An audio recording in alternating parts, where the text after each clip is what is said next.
Raha tompoko lafinaritra tompoko vavy ankafaliana no andorana anao vaovao makasika ny mety toetry ny andro indray amin'ity anio ity.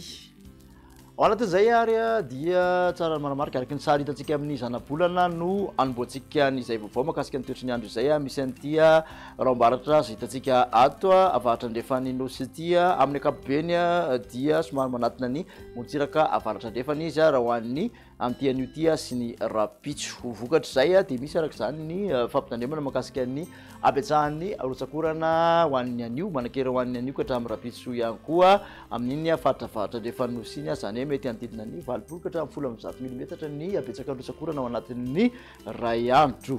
Tafiditra ao anatin'izany zany faritra Boeny, Maintorano, Besalampy ary Analalava.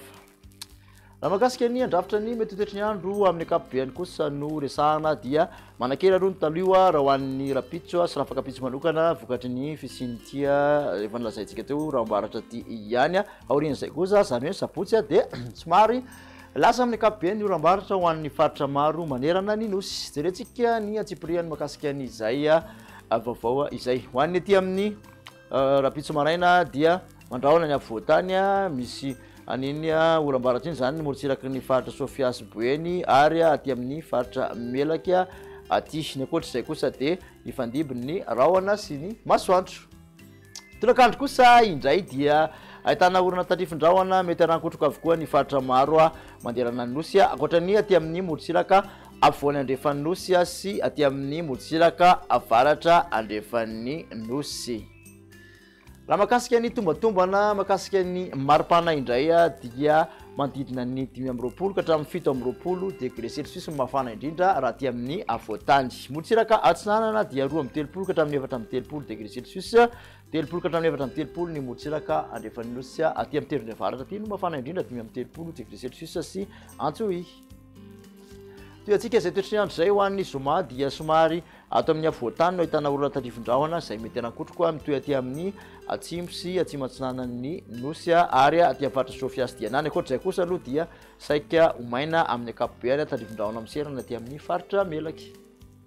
Maripana ho an'ny zoma dia manodidina ny 920 ka hatramin'ny 20 degré celsius mafana indrindra ho an'ny afovoantany, mihoatra ny 230 ny morontsiraka atsinanana, mihoatra ny 330 ny morontsiraka andrefan'ny nosy tafakatra 730 raha ho an'ny Mahevatanana. Ny sabotsy kosa araky nambarantsika teo dia ny faritra maina aloha no hitabetsaka manerana ny nosy raha ho an'izay tontolo andro sabotsy izay. Ny tolakandro misy tandrifin-drahona miserana ny atitan'ny atsimo andrefana sy ny faritra Melaky. Ahitana orana malefaka kosa ny morontsiraka atsinanana manontolo satria dia mahazo vahana nitsoka ny rivotra mangatsika avy aty atsinanana. Raha ny makasika ny maripana dia 920 ka hatramin'ny 720 no mafana indrindra ho an'ny afovoantany, araiky amin'ny 30 ka hatramin'ny 530 ny morontsiraka atsinanana, mihoatra ny 530 ny morontsiraka andrefana araky ny tahantsika dia tafakatra hatramin'ny 530 i Mahevatanana sy Antsohihy. Maka sitraka anao indray naraka izay hatramin'ny farany dia manasa anao ary amin'ny manaraka indray. Veloma tompoko.